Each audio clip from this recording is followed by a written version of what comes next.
Hi there, I'm Scott Hamilton, Rockfile, back with another podcast review for your ears. I am revisiting the quintessential classic that is Starship Troopers. I was all excited for this movie back in 1997, huge movie buff at the time, and I had read the book when I was younger. I was ready. The trailers just promised so much. It's from the maker of RoboCop. It's going to be amazing. And it was. It really was. Now, the movie had a budget of about $105 million, went on to gross about $121 million, so not a vast success. But it's made more than its money back on home video, I'm sure. I have no doubt in the 24 years. Wow.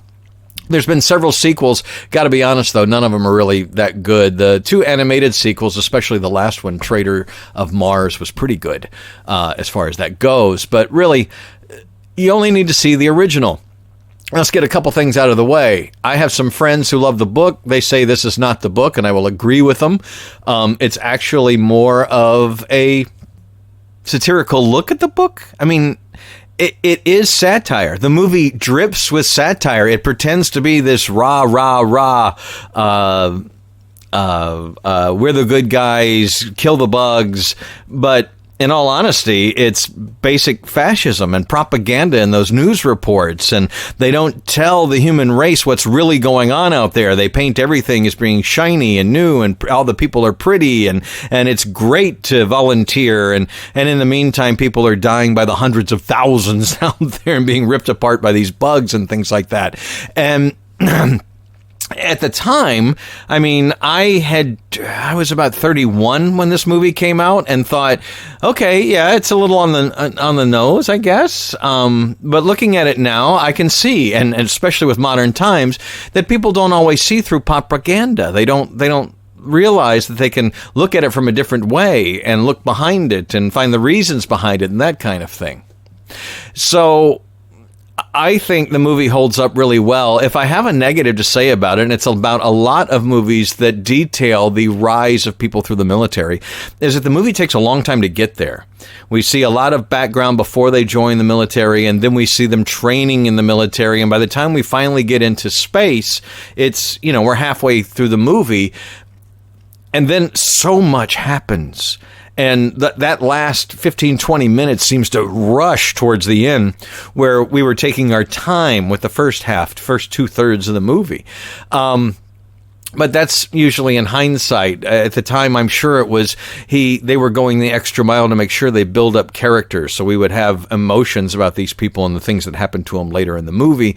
But again, it's also drenched in satire. Should we really care about these people, these gung-ho people that are just buying and drinking the Kool-Aid and going forth and doing exactly what the government wants them to do, and basically becoming fuel for the fire, just cannon fodder, if you will.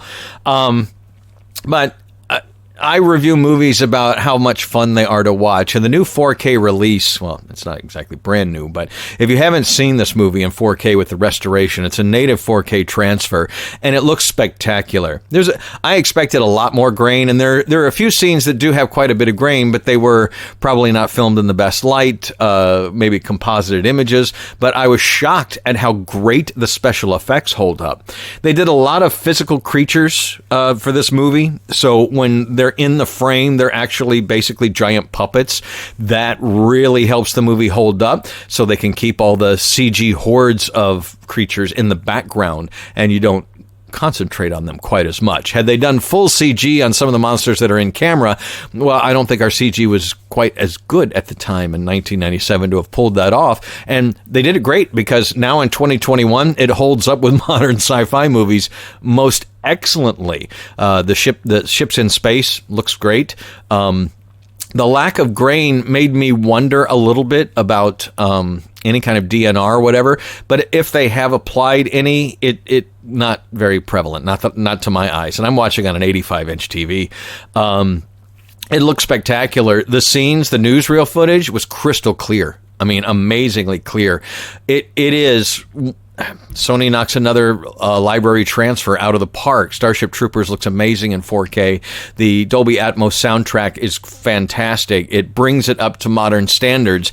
It doesn't look as old as it is, doesn't feel as old as it is. And if you get the joke about the whole movie, it's still a great movie to watch. Again, I always, when I was younger, would always get tired by the end of the movie, by the time we get to the twist and what's really going on with the bugs and that kind of thing. I just wish we had gotten there a little quicker. Watching it now, though, I'm soaking up every detail of how great the design of everything, from the guns to the backgrounds to the buildings to the weapon, the vehicles, you name it. It looks great. It holds up now. Well-made movie, one of Verhoeven's best. Say what you will about the guy. He tends to know what audiences want. And this movie is only improved with age, in my opinion. So check it out. Starship Troopers is available most places. You've probably seen it streaming all your life, but reach out and find the new 4K transfer, whether it's on a streaming service or on a hard disk. I won't talk more about getting hard media, but the more hard media you buy, the longer it's going to take them to delete it forever, which 2020 was 20% down on physical media buying. And that's really not too bad considering the pandemic was going on. But Starship Troopers is one of those quite worthy to add to your collection, because a movie on disc looks better than a movie on stream every single time. And Starship Troopers, they did a really good job bringing this movie into the 21st century.